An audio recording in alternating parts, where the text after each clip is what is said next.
In 2002, a young rookie stepped through the curtain to face Kurt Angle.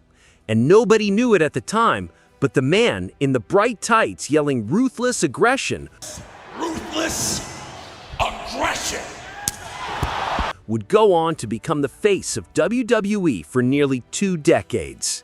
His name? I'm John Cena. John Cena's career isn't just the story of one wrestler. It's the story of how WWE itself changed. But here's the big question. How did John Cena go through so many reinventions and still remain at the top for so long? That's what we're going to figure out.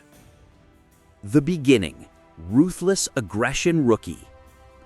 John Cena's debut in WWE wasn't flashy. He wasn't hyped up with months of vignettes. He simply walked out on SmackDown in June 2002 to answer Kurt Angle's open challenge. With spiky hair, plain red and blue trunks, and a serious look on his face, Cena introduced himself with 2 words: ruthless aggression. That moment defined his first version, the Hungry Rookie. Back then, WWE was stacked with stars: The Rock, The Undertaker, Brock Lesnar, Kurt Angle, Eddie Guerrero. Cena was just another name. He picked up some wins, but he didn't stand out. He was basically just another muscle guy in colorful gear. Fans didn't boo him, but they didn't cheer loudly either. And in WWE, if the crowd doesn't care, that's almost worse than getting booed. It seemed like Cena might fade away, but then something unexpected happened. He grabbed a microphone and he started rapping. But what happened next would change his career forever. The rise, Doctor of Thuganomics. This is the John Cena that first caught fire. He showed up wearing throwback jerseys, chains around his neck, a backwards cap, and he spit rhymes that roasted his opponents. The Doctor of Thuganomics was born. Fans had never seen anything like it before. Cena would rap before matches, tearing down people like Big Show, Kurt Angle, and Brock Lesnar with clever punchlines. It was funny, it was edgy, and it felt real. This version of Cena became the voice of the younger fans, the people who wanted something new after the Attitude Era. He wasn't Stone Cold or The Rock, but he had that same rebel energy. And then, WrestleMania 20 in Madison Square Garden. Cena defeated Big Show to win his first championship, the United States title. That night, he spray-painted his belt and made it his own. Cena wasn't just playing a character anymore. He was creating a brand. But the rapping Cena wouldn't last forever, because Vince McMahon saw something bigger. And the next evolution of John Cena would divide WWE fans right down the middle. The peak, hustle, loyalty, respect. 2005 changed everything. At WrestleMania 21, Cena beat JBL to win the WWE Championship for the first time. And just like that, the Doctor of Thuganomics slowly disappeared. In his place, we got the clean-cut superhero version of Cena. Bright-colored shirts, jean shorts, the "You Can't See Me" taunt, and the motto, hustle, loyalty, respect. WWE put the company on his shoulders. Cena was main eventing pay-per-views, beating legends like Chris Jericho, Kurt Angle, Triple H, and Edge. He was the guy every kid looked up to. But here's the twist. Not everyone loved it. For every kid wearing a Cena t-shirt, there was an adult chanting "Cena sucks" at the top of their lungs. For years, WWE crowds were split right down the middle. Some arenas sounded like war zones when Cena walked out. Yet, he kept going. He never turned heel. He stood tall through brutal feuds with Edge, Randy Orton, and Batista. And at WrestleMania 25, 26, 27, and beyond, he was the man. He was the face of WWE. But wrestling fans, they were starting to get tired of him. And then came a moment that almost broke John Cena completely. The fall. Controversy, the Rock Rivalry, and Super-Cena Backlash.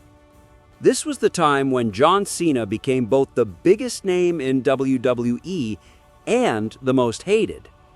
The rise of CM Punk's Voice of the Voiceless promos in 2011 exposed everything fans have been complaining about: that Cena was protected, that he never lost clean, that he buried new talent.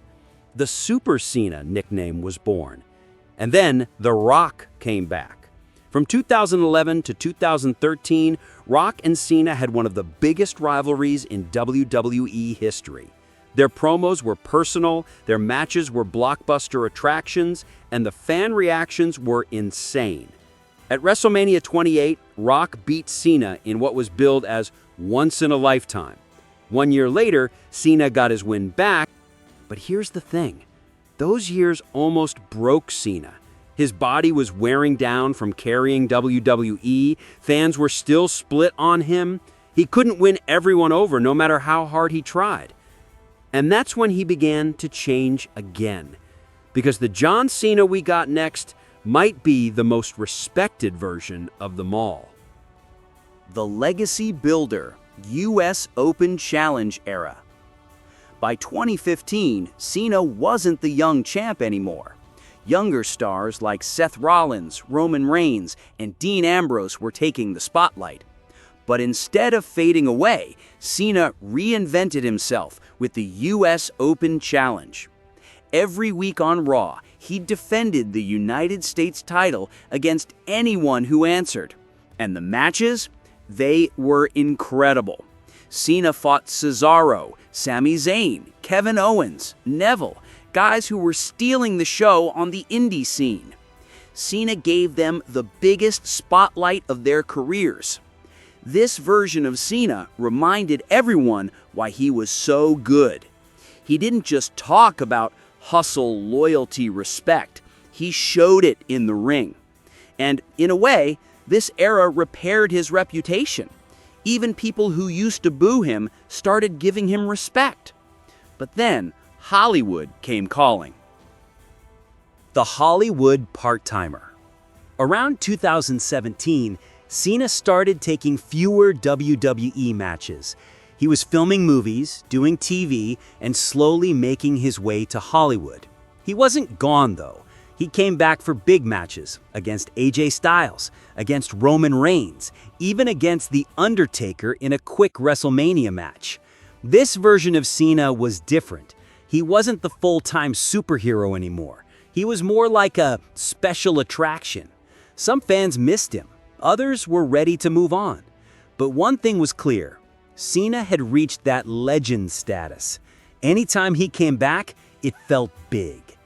But in 2021, Cena would return in a way that shocked the wrestling world.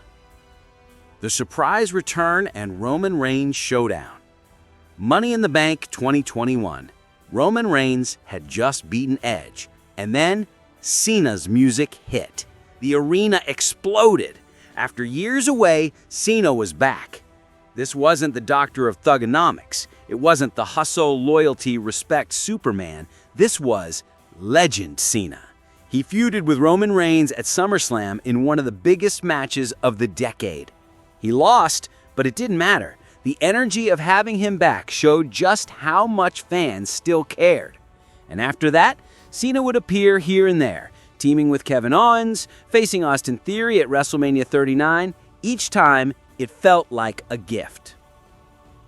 The 2023-2025 Cena, the living legend. And now, we get to today. 2023 to 2025 Cena isn't about championships or long title runs. It's about his legacy.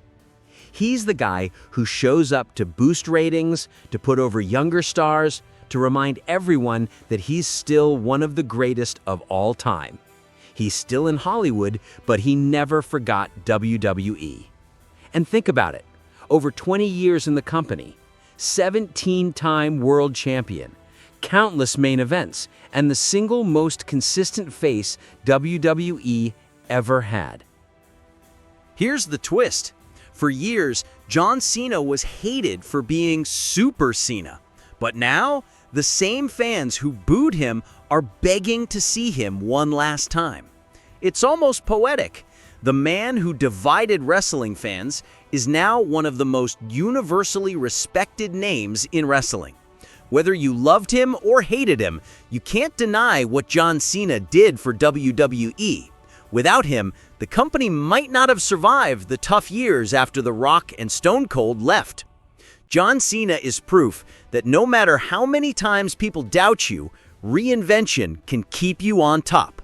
And if you thought John Cena's story was wild, just wait until you see the next.